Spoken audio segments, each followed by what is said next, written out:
Ads లేకుండా latest episodes చూడండి.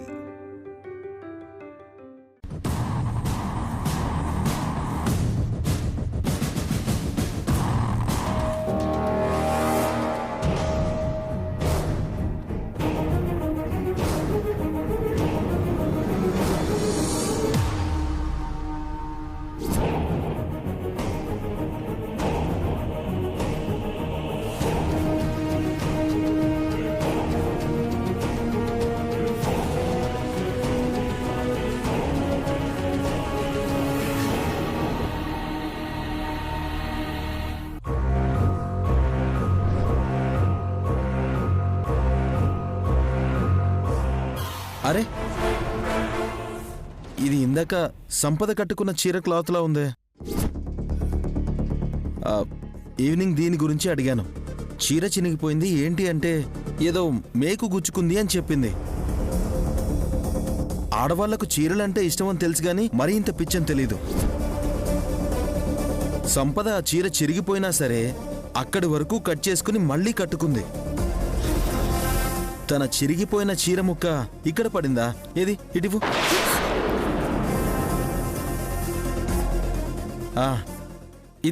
ఇదే ఆ చీర ముక్క.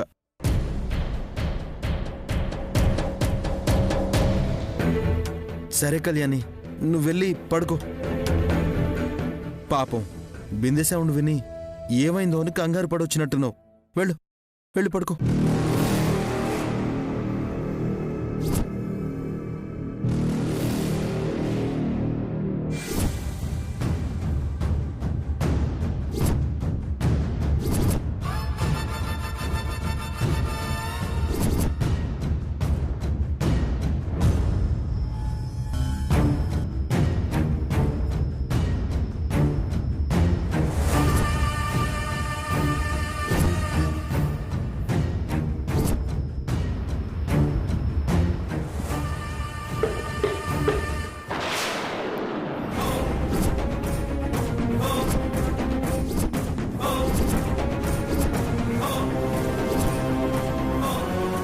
గాలి కళ్యాణి, గాలి. బయట చూడు, వానొచ్చేలా ఉంది. ఒకటే గాలి వేస్తోంది. ఈ చీర ముక్కని బయటపడేద్దామని వస్తున్నానా, మళ్ళీ ఏదో కాలికి తగిలినట్టుంది. చీకట్లో ఏం కనిపిస్తుంది కళ్యాణి?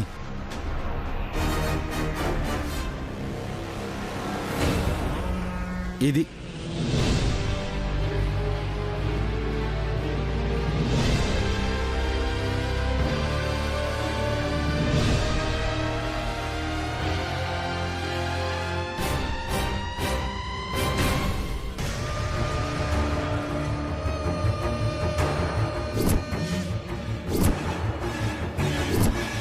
ఇంటి ముందు ఉన్నానన్నా ఇంకా బయటికి రాలేదంటే భయం తగ్గిందా? అడుగు లోపల పెడితే భయం అదే వస్తుంది.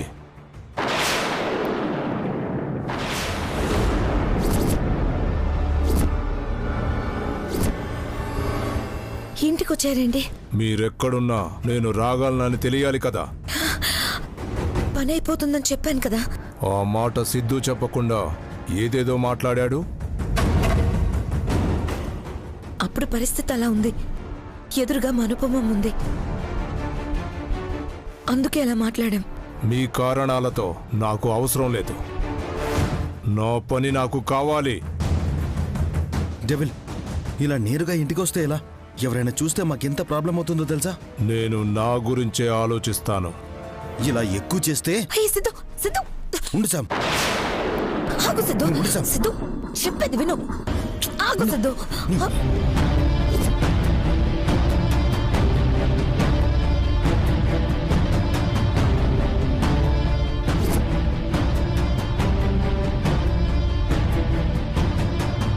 ఏంటి గొంతులేస్తోంది?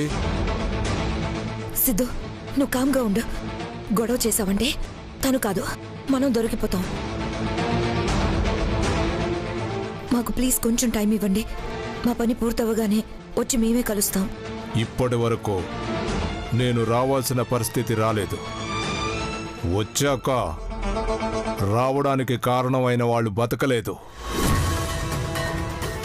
ఫస్ట్ టైం మీకు ఇంకో 15 రోజులు టైం ఇస్తున్నాను. ఈలోపు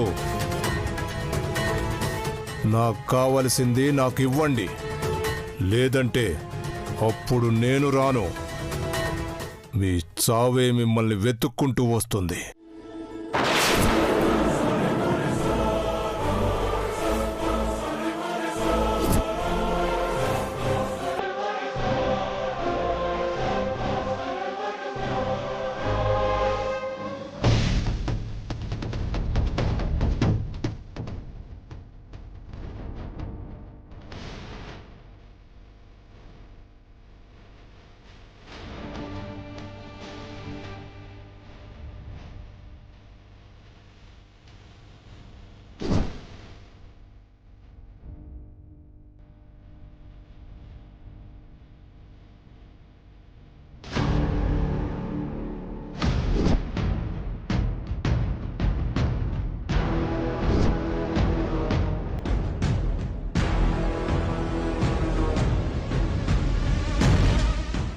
కళ్యాణి, ఏమైంది? ఇదిగో కళ్యాణి, ఆ దొంగల గురించి నిద్రాహారాలు మాని ఆలోచించాల్సిన అవసరం లేదు. ఎక్కడో ఒక చోట క్లూస్ వదులుతారు, వెయిట్ చేద్దాం. పడుకో పడుకో కళ్యాణి.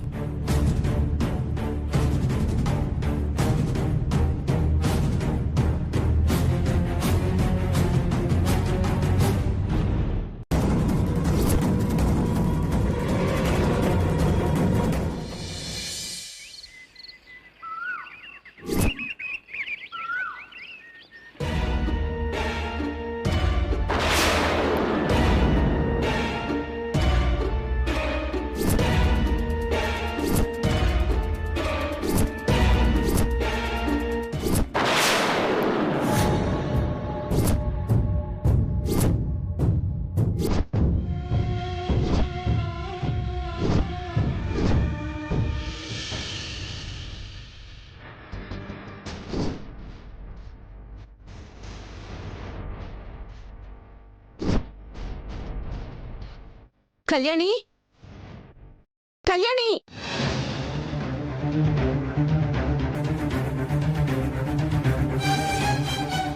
అమ్మా, ఏమైందమ్మా? ఎందుకలా అరిచావ్? అటు చూడు.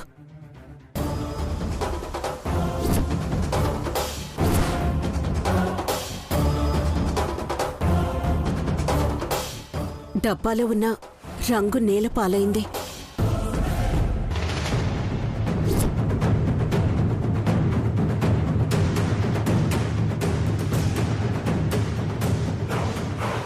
అనుపమా, ఎవరు చేశారిలా? పిల్లో కుక్కో కాదు, మనుషులు చేసిన పనే ఇది. అవునమ్మా, అదిగో రంగెవరో పారబోశారు.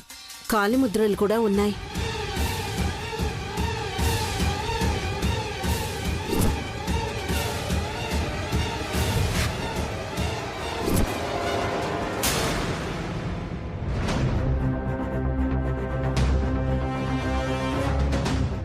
బాజీ, ఏంటి గొడవ? ఇంట్లో వాళ్ళందరూ ఒక చోట చేరారు. ఏమోనండి, నాకు కూడా తెలీదు, ఇప్పుడే చూస్తున్నాను. రండి చూద్దాం. పద. మన ఇంట్లో బూట్లు వేసుకునేది శౌర్య ఒక్కడే. శౌర్య జాగింగ్కి వెళ్ళాడు. ఏంటి తాతయ్య, ఏమైంది? ఆఫీసర్, ఇదిగోండి, ఇక్కడంతా రంగులు పడ్డాయి. ఎవరూ నడిచినట్టుంది.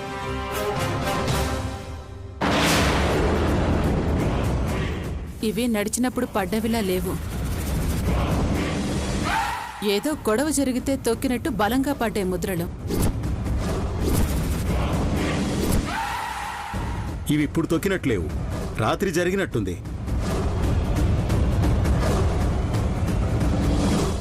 అవునక్క, రాత్రి అందరూ పడుకున్నాక ఎవరైనా గొడవ పడి ఉంటారు.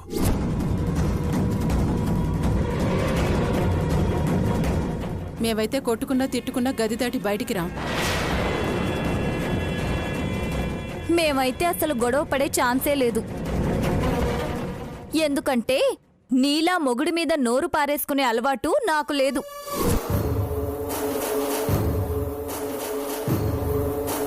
నేనేదో గయ్యాలన్నట్టు నన్నంటావేంటే?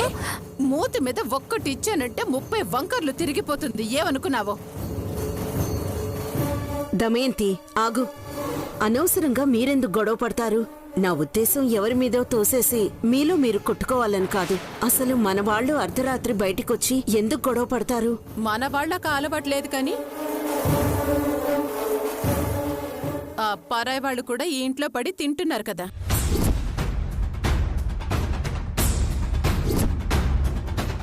అదే దీని తమ్ముడు ఆ సంపద. వాళ్లే ఇలా దొంగ చెట్టు వ్యవహారాలు చేసేది. ముందు ఆ జగత్కంత్రిల్ని బయటికి పిలవండి.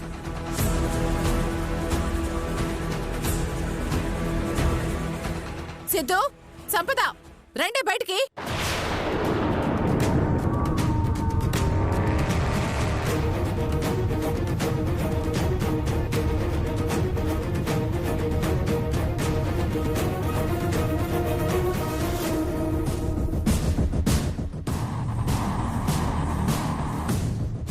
ఏంటి అందరూ ఇక్కడ చేరారు?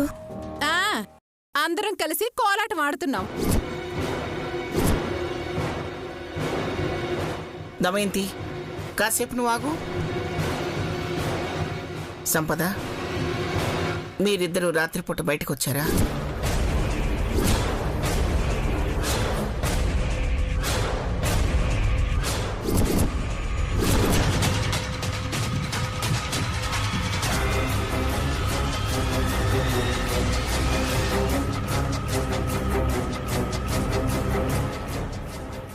అంటే నానమ్మ, అది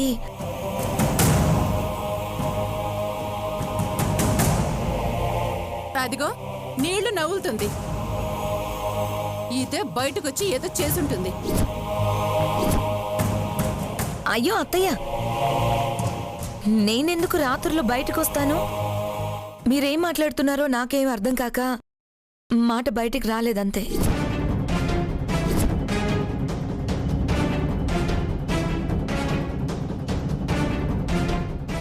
ఇందులో అర్థం కాకపోవడానికి ఏం లేదు సంపద.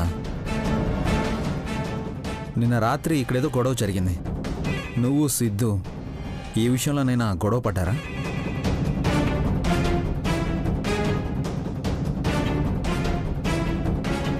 మా ఎదురుగా తిట్టుకోలేక అందరూ పడుకున్నాక బయటకొచ్చి ఏదైనా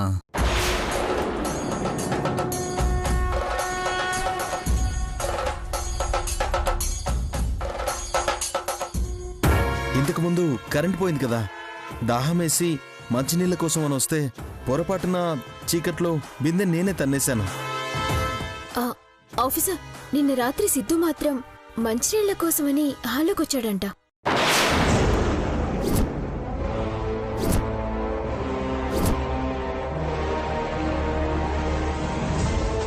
చీకట్లో సరిగ్గా కనిపించక బిందెని తన్నాడు.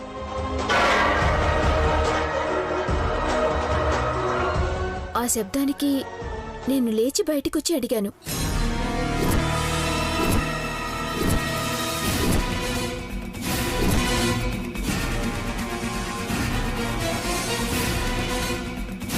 సంపద కనిపించలేదు, కానీ సంపద చీర కొంగంచున చిన్న ముక్క హాల్లో ఒక మూలన పడుంటే దాన్ని చూసి సంపద నక్కి ఉందేమో అని భ్రమపడ్డాను.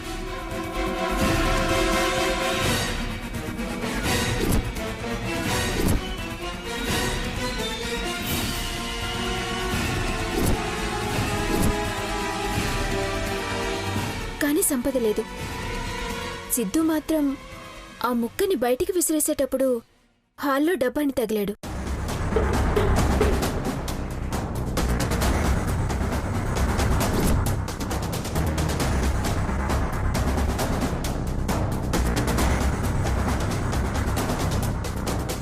అది ఖాళీ డబ్బా. సారీ చెప్పి వెళ్ళిపోయాడు.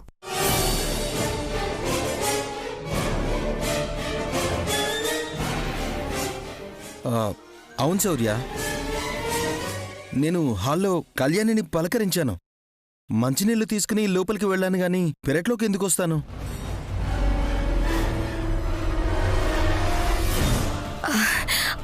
అవును,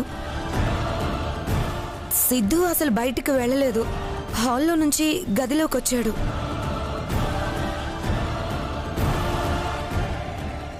సిద్ధు హాల్లో ఉన్నప్పుడు నువ్వు రూమ్లో పడుకునున్నావు కదా. వచ్చాడు అంటారు కానీ వెళ్ళాడు అన్నారు. నువ్వు హాల్లో ఉంటే తప్ప వెళ్ళాడు అనవు.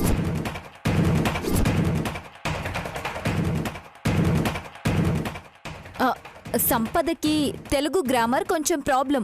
వచ్చాడు అనబోయి వెళ్ళాడు అంటుంది కదా సంపద? అవునవును, అంతే అంతే. మా వాళ్ళు కాదు మీరు కాదంటే ఎవరి కాలి ముద్రలివి?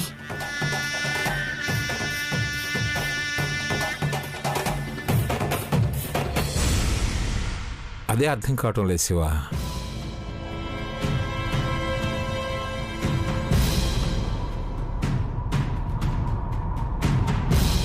తాతయ్య, ఈ షూ సైజ్ 11 అంటే నాకన్నా మా నాన్నకన్నా హైటు పర్సనాలిటీ ఉన్న పర్సనే అయి ఉంటాడు.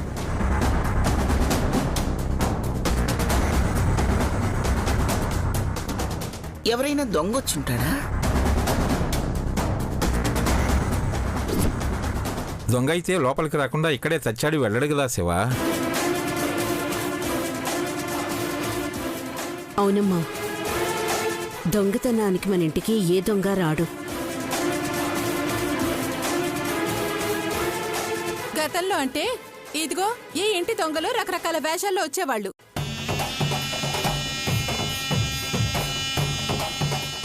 నిజం చెప్పండి, మీరు నిజంగా గదిలోనే ఉన్నారా? అయ్యో వదినా, ఇందులో అబద్ధం చెప్పడానికి ఏముంటుంది? నా షూ సైజు 9. అయినా రాత్రిపూట షూస్ వేసుకుని ఎందుకు తిరుగుతారు?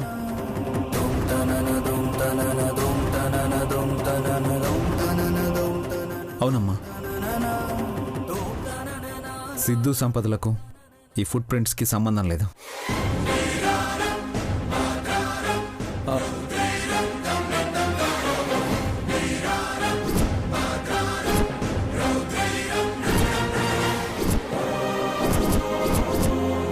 ఉంది.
అరే, సంపద గాజే.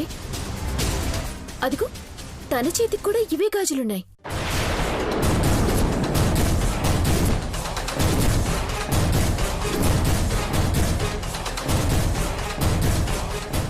అనుకున్నాను ఇది కిలాడి నెంబర్ 1 అని. అబద్ధం చెప్పి తప్పించుకుందామని చూసింది, గాజు పట్టించింది. దీన్ని బూజు దులిపి ఇంట్లోంచి తరిమేయండి.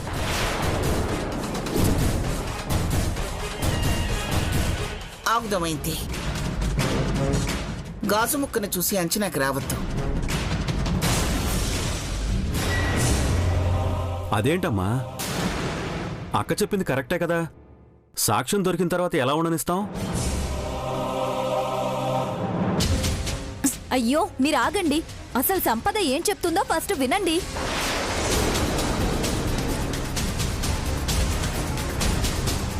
ఏం చెప్తుందే?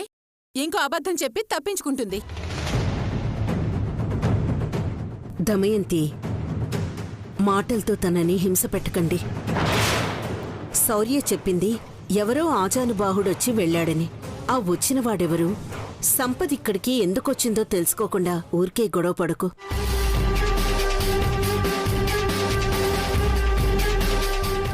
చెప్పు సంపద, నీ గాజు ఇక్కడికి ఎలా వచ్చింది?